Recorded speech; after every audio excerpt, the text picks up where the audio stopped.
Dans Josué 14, 11, Caleb dit: Je suis encore vigoureux comme au jour où Moïse m'envoya. J'ai autant de force que j'en avais alors, soit pour combattre, soit pour sortir et pour entrer.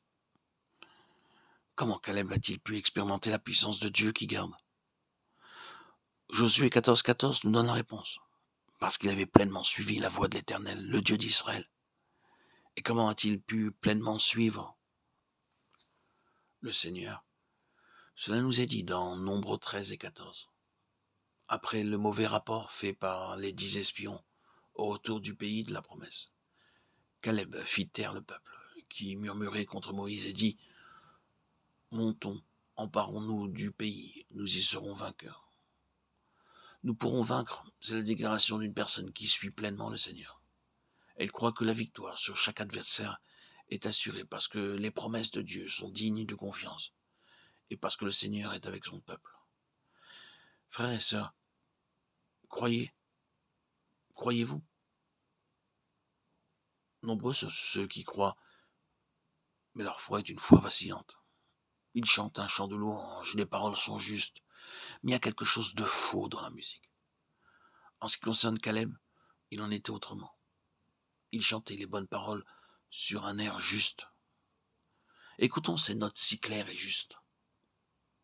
Montons-y aussitôt. Une personne qui suit pleinement le Seigneur et qui reconnaît qu'il est fidèle, c'est quelqu'un qui fait la volonté de Dieu et qui l'a fait aussitôt. Connaît-il des 10 espions?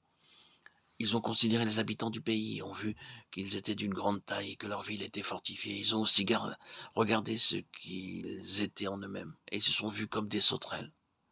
Leurs yeux étaient fixés sur les difficultés qui défiaient leur progression. C'est en cela que réside la cause qui fait jaillir beaucoup de chrétiens et les font faillir, ce qui les empêche d'expérimenter la grâce de Dieu qui garde. Les difficultés occultent leur vision. Dieu ne veut pas que nous considérions les montagnes qui se dressent sur notre chemin. Il veut nous entendre dire à ces montagnes: transporte-toi, Matthieu 17, 20. Nombreux sont ceux qui pensent sans cesse à leur défaite, et en agissant ainsi, ils pavent le chemin pour d'autres défaites. La défaite est certaine si nous considérons sans cesse les défaites. Si nous conservons cette manière de penser, il n'y aura pas d'issue. Ces pensées obstrueront le chemin.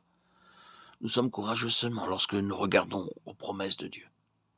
Il est regrettable que beaucoup parmi le peuple de Dieu n'aient pas cette foi virile qui caractérisait Caleb, mais qui centrent leurs pensées sur l'intensité de leur souffrance et la nature insurmontable de leurs difficultés. Mais ceux qui ne craignent pas les fils d'Anak, les géants qui peuplaient le pays de la promesse, seront bien capables de vaincre. Caleb n'était nullement effrayé par les Anakim, à tel point qu'il a demandé à Josué de lui accorder dans le pays de la promesse sa part sur la montagne, là où ils avaient leur forteresse. Josué 14, 12, 15. Il ne défaillit pas parce qu'ils étaient des hommes d'une grande stature, ni par le fait que leur cité était grande et fortifiée. C'est ainsi qu'il a pu les vaincre, sans aucun effort.